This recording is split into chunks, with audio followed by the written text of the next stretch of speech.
আজকে নিয়ে আসলাম সেরার সাথে চিকেন নুডলস। এগ ভেজিটেবল আর চিকেন দিয়ে এই নুডলসটা আজকে আমি এমনভাবে করে দেখাবো, এই নুডলসটা দেখতে যেমন লোভনীয় হবে আর খেতে হবে অসাধারণ।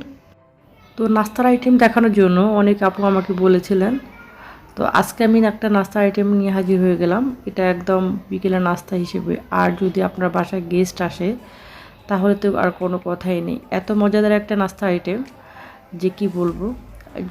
যদি এভাবে বানিয়ে দেন তাহলে এটা টেস্ট হবে একদম সেরা টেস্ট। তো আর কথা না বাড়িয়ে চলে যাই প্রসেসিংয়ে। এখানে আমি একটা প্যানে কিছুটা পরিমাণ পানি দিয়েছি। পানিটা যখন ফুটে উঠবে তখন দিয়ে দিতে হবে নুডলস। আমার পানিটা ফুটে উঠেছে, এখন আমি একে একে করে এখানে আমি 3টা নুডলস দিয়েছি। তো এই নুডলসটা হচ্ছে চপস্টিক যে নুডলসটা, আসলে এটা নামটা আসলে বললে প্রমোট হয়ে যায়, তারপরে বলে দিলাম কারণ অনেক আপুরে জিজ্ঞেস করেন যে কি নুডলস দিয়েছেন বা বিভিন্ন ধরনের কোশ্চেন করেন, তার জন্য আমি বলে দিলাম। তো এখানে আমি 3টা নুডলস দিয়েছি। আর অবশ্যই পানিটা যখন ফুটে উঠবে তখন নুডলসটা দিতে হবে, কারণ অনেকেই কি করে ঠান্ডা পানিতে নুডলসটা দিয়ে একবারে বসিয়ে দেয়। এতে করে কি হবে, নুডলসতে একটা ঝরঝরে একটা ভাব, এই ঝরঝরাটা কিন্তু থাকে না, একদম নরম নরম হয়ে যায়।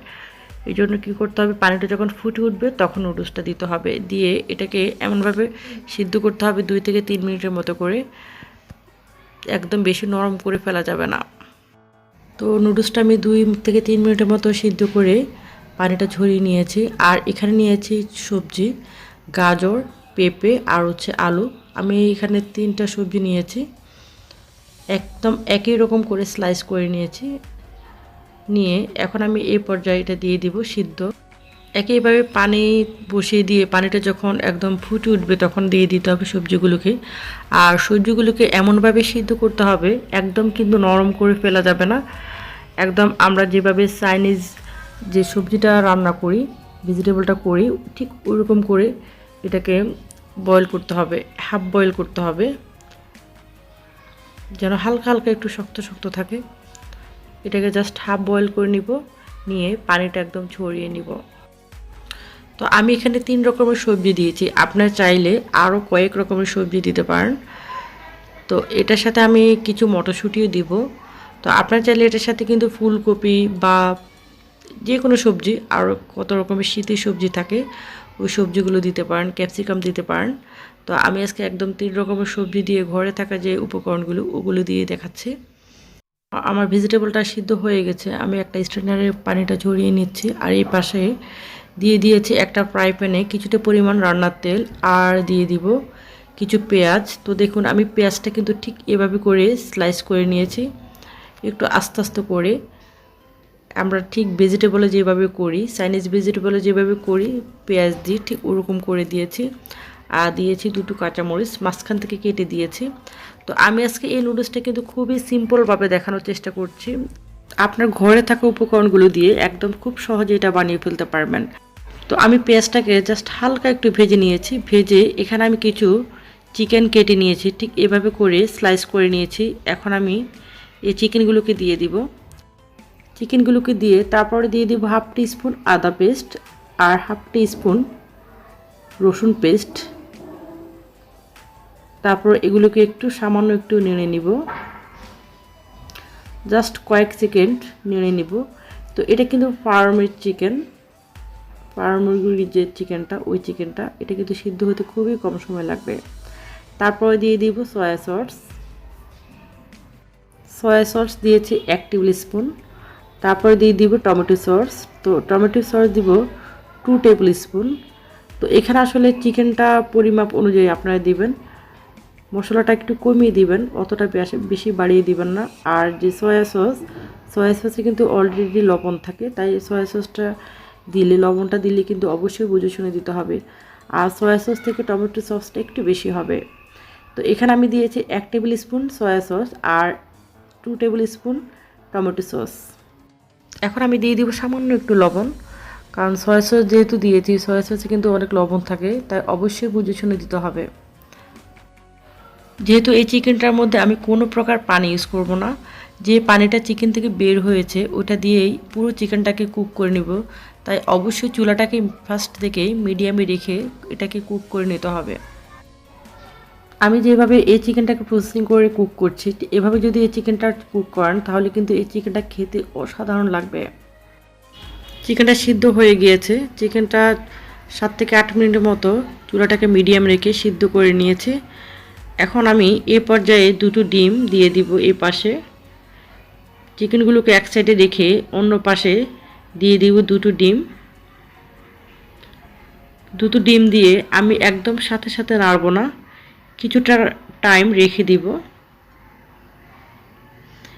এখন ডিমের মধ্যে সামান্য একটু লবণ দিয়ে দিব, জাস্ট হালকা একটু ছিটে দিয়ে দিব। দিয়ে একদম সাথে সাথে নাড়ব না, সাথে সাথে নাড়লে কী হবে, এই ডিমটা কিন্তু একদম গুঁড়ি গুঁড়ি হয়ে যাবে, এতে করে নুডলসটা খেতে খুব একটা ভালো লাগবে না। আর কিছুটা সময় পর এভাবে করে করে নেড়ে দিতে হবে। এতে করে কি হবে, ডিমটা কিন্তু একটু আস্তে আস্তে থাকবে, এতে করে নুডলসটাও খেতে খুবই ভালো লাগবে। কারণ আস্তে আস্তে থাকার কারণে নুডলসটা দেখতেও অনেক সুন্দর লাগবে আর খেতেও অসাধারণ টেস্ট। এই নুডলসের সাথে কিন্তু চিকেন ফ্রাই বা গরু মাংসের যে কাবাব, এই কাবাবটা দিয়ে কিন্তু খেতে অসাধারণ লাগে। গরু মাংসের এই কাবাবটা আমার হাতে কিন্তু অনেক মজা হয়, যারা খেয়েছেন তারা কিন্তু খুবই প্রশংসা করেছেন। তো আমার চ্যানেলে কিন্তু দেওয়া আছে এই কাবাবটার রেসিপি, আমি এন্ড স্ক্রিনে দিয়ে দিব, আপনারা চাইলে ঘুরে আসতে পারেন, আশা করছি আপনাদের ভালো লাগবে। এখন আমি এ পর্যায়ে দিয়ে দিব ভেজিটেবলগুলো, যে ভেজিটেবলগুলো আমি বয়েল করে নিয়েছি। তারপর এখানে দিয়ে দিব মটরশুঁটি। এই মটরশুঁটিগুলো কিন্তু আমার ফ্রিজে ফ্রোজেন করা ছিল, আমি সিজনের সময় এগুলো ফ্রোজেন করে রাখি যাতে আনসিজনে খাওয়া যায়। মটরশুঁটিগুলো কিন্তু আমি হাফ সিদ্ধ করে ফ্রোজেন করে রেখেছিলাম, যার জন্য আমি এখানে কোনো এক্সট্রাভাবে আর সিদ্ধ করিনি, আমি জাস্ট বের করে একটু ধুয়ে তারপরে দিয়ে দিয়েছি। চিকেন ফ্রাই রেসিপিও আমার চ্যানেলে দেওয়া আছে, আপনারা চাইলে সেরার সাথে এই চিকেন ফ্রাই রেসিপিটাও দেখে নিতে পারেন, আমি ডিসক্রিপশনে দিয়ে দিব বা ডেসক্রিপশন বক্সে দিয়ে দিব, চাইলে আপনি ঘুরে আসতে পারেন। আর ঘুরে আসলে আশা করছি আপনাদের অনেক ভালো লাগবে। তো এখন এগুলোকে আমি কিছুটা টাইম একদম ভেজে নিব, কিছুটা সময় ভেজে নিব।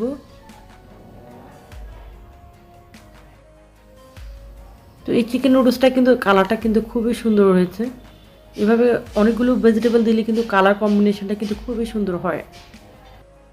আপনারা চাইলে এখানে কিছু চিংড়ি মাছও ভেজে দিতে পারেন, বাসায় যদি চিংড়ি মাছ থাকে তাহলে কিন্তু ভেজে দিতে পারেন, এতে করে এটা টেস্ট কিন্তু আরও বেশি ভালো লাগবে। তো আমার এগুলো ভাজা শেষ, এখন আমি দিয়ে দিব নুডলস। তো আপনারা যখন নুডলসটা সিদ্ধ করবেন তখন অবশ্যই এই নুডলসটাকে না ভেঙে সিদ্ধ করবেন, এতে করে কী হবে, এই নুডলসটা কিন্তু দেখতে অনেক সুন্দর লাগবে আর খেতেও ভালো লাগে। নুডলসটাকে দিয়ে উল্টিয়ে পাল্টিয়ে নেড়ে দিয়ে এখন আমি এই পর্যায়ে দিয়ে দিব নুডলসের সাথে যে মশলাগুলো থাকে, ওই মশলাগুলোকে এক এক সবগুলোকে দিয়ে দিব। এখন আমি এই পর্যায়ে দিয়ে দিব প্রায় 10-12টার মতো কাঁচামরিচ, এতে করে দেখতে সুন্দর লাগবে নুডলসটা আর ফ্লেভারটাও ভালো আসে। এগুলোকে দিয়ে আবার 1 থেকে 2 মিনিটের মতো করে ভালো করে নেড়ে দিব, একটু উল্টি পাল্টি নেড়ে দিব। এই নুডলসটা করার সময় কিন্তু এত সুন্দর একটা ফ্লেভার আসে আর খেতেও ভালো লাগে। আমার বাসায় বাচ্চারা কিন্তু এই নুডলসটা খেতে খুবই পছন্দ করে, এটার সাথে কিন্তু কাবাবটা কিন্তু ওরা খায়, খুব মজা করে খায়, খুবই ভালো লাগে আসলে। তো দেখুন এটা কালার কম্বিনেশনটা কিন্তু অনেক সুন্দর হয়েছে আর খেতে যে কি অসাধারণ টেস্টি হয়েছে। আসলে বাসায় যদি এভাবে একবার একটু ট্রাই করেন তাহলে বুঝতে পারবেন। আর রেসিপিটা যদি ভালো লাগে লাইক কমেন্ট শেয়ার করতে ভুলবেন না। যারা আমার ভিডিওগুলো পছন্দ করেন তাদের প্রতি আমার একটা অনুরোধ, আপনাদের নিজস্ব প্রোফাইলে প্লিজ একটা করে আমার ভিডিওটা শেয়ার দিয়ে দিবেন, এতে করে আমি ভিডিও বানাতে উৎসাহিত হব, আমার কাছে খুবই ভালো লাগবে। আর আপনারা যদি এই নুডলসটার সাথে বেশি ঝাল পছন্দ করেন তাহলে কিন্তু কাটা মরিচ আরও বেশি বাড়িয়ে দিতে পারেন। তো দেখুন এই নুডলসটা দেখতে কিন্তু অনেক সুন্দর হয়েছে সামনে থেকে আর খেতে থেকে অসাধারণ টেস্টি হয়েছে, বাসায় ট্রাই করলে বুঝতে পারবেন। ভালো লাগলে সাবস্ক্রাইব করে পাশে থাকবেন আর পাশে থাকা বেল আইকনটি অল করে দিবেন। আসসালামু আলাইকুম।